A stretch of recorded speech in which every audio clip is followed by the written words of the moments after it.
friends, Miss Saturn here, and now that we're starting to get back to our normal old writing ways, you're now gonna have a writer's notebook that you're gonna be writing in. You might need to use it for some other subjects too, but I just want to show you how we're gonna keep track of our writing and how I want us to set it up so that we feel organized, okay? Because it's gonna be used mainly for writing. You might use it for reading or social studies every once in a while, but a big chunk of it's gonna be for writing. So I want to show you a good way that you might want to keep it organized and how we're gonna write in it once we begin, okay? So since we're going to use these for a while, I want us to be using the next clean page in our writer's notebook. And we're going to use the backs of paper too, just so we don't waste.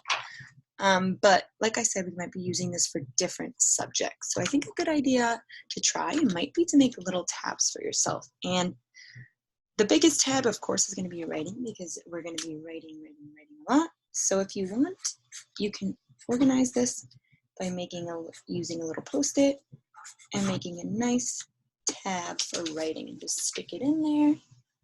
It can be your first one, stick it in, and then when you open up to writing, you know that all your writing's going to go here.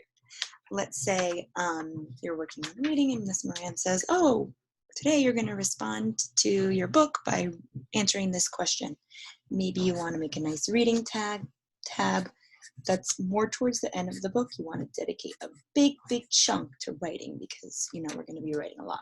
So maybe I go a little more than halfway, leave a lot of space for writing, and maybe I stick my reading Post-it somewhere in here.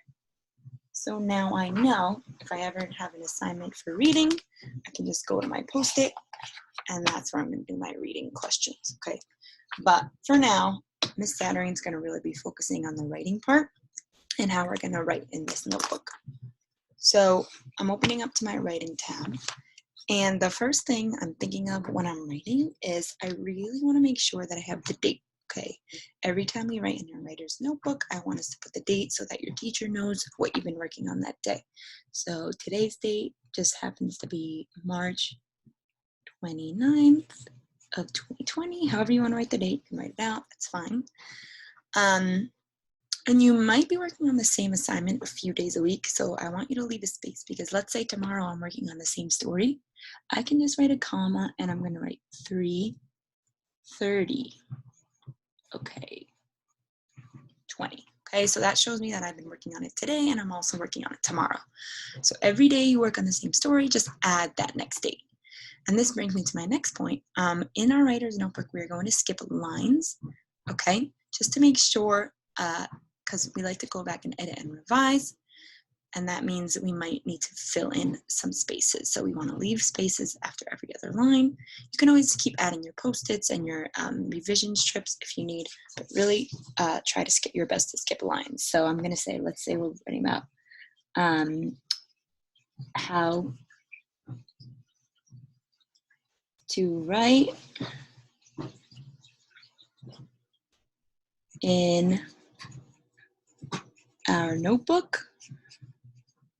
Notice how I skipped a line there. That's the title of what I'm writing about today. Okay, I'm going to skip a line. I'm going to put my 1. The first thing I have to do is write the date. I always write the date every single time. Right? No matter what, I'm writing the date. It doesn't, if you write, maybe you're writing in this the next day too, maybe you write the date down here. That's why we skip lines, in case we need to squeeze something else in. Next thing we have to do is skip lines. Brought me right to my point. Okay, at least for writing, if you're doing this for reading or social studies, don't worry about that too much, but for writing, you definitely want to skip lines, because we do want to go back, edit, and revise. And the third thing that we want to do is we write in pencil, okay? Just like in school, just in case we need to fix our mistakes, okay? So we always write in pencil, okay? So those are the 3 things we're going to be practicing. Every day you write in this notebook, for writing at least. I want you to practice writing the date that you are working, that the day it is. You want to skip lines so that you can always go back and fix your writing, and you want to write in pencil, okay? Just like always. All right, folks, try that. Try that out today. Try that out every day from now on.